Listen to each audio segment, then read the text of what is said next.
Halo semuanya, perkenalkan nama saya Arko Remix Tumorang. Saya berasal dari kelas 11-1. Di sini saya akan memaparkan materi mengenai kolomit dari pelajaran kimia, guru pembimbing Bu Jeti Tumorang. Di sini seperti kita tahu bahwa larutan itu memiliki 3 jenis. Yang pertama itu larutan homogen, koloid, dan juga suspensi. Yang pertama itu larutan homogen. Larutan homogen adalah larutan yang dimana ketika dia dicampurkan atau dilarutkan menggunakan air dan juga air hangat, dia akan tercampur secara sempurna.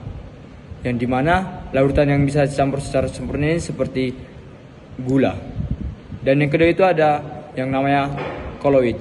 Koloid adalah larutan yang dimana ketika dia dilarutkan memang warna pada airnya atau ketika dia dilarutkan di dalam air dia akan terlarut. Namun ketika kita menggunakan mikroskop ultra saat melarutkannya, maka larutan atau yang kita larutkan itu masih ada bentuknya atau zat sisanya di dalam air atau larutan. Yang ketiga itu adalah suspensi. Ketika kita melakukan yang namanya uji coba dalam larutan suspensi, larutan ini tidak akan ada yang namanya bentuknya berubah sedikit pun.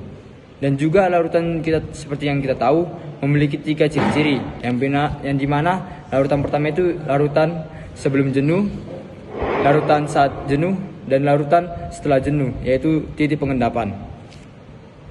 Nah, inilah yang akan saya uji cobakan mengenai larutan dari koloid ini.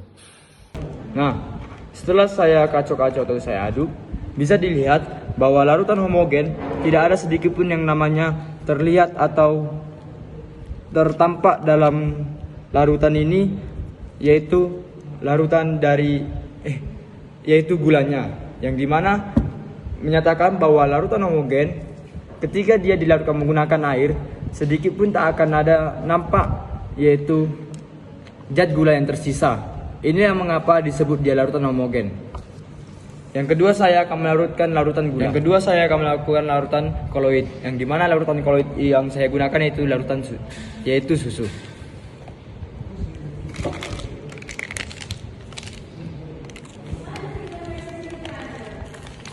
Nah, setelah beberapa saat saya larutkan menggunakan larutan air, larutan koloid ini menyatu dengan air, yaitu dia menyatu. Namun ketika kita menggunakan mikroskop ultra, melihat bagaimana penyatuan larutan dengan koloid yaitu susu, kita dapat melihat ada beberapa dari susu ini tidak menyatu dengan merata atau sempurna di dalam air atau larutan air.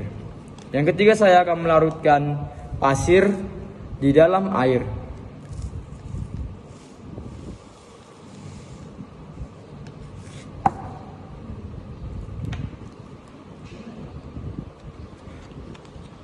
Dalam uji coba suspensi, larutan suspensi, kita dapat melihat bahwa pasir dan juga air itu tidak dapat terlarut karena sama-sama memiliki bentuk yang melarutkan.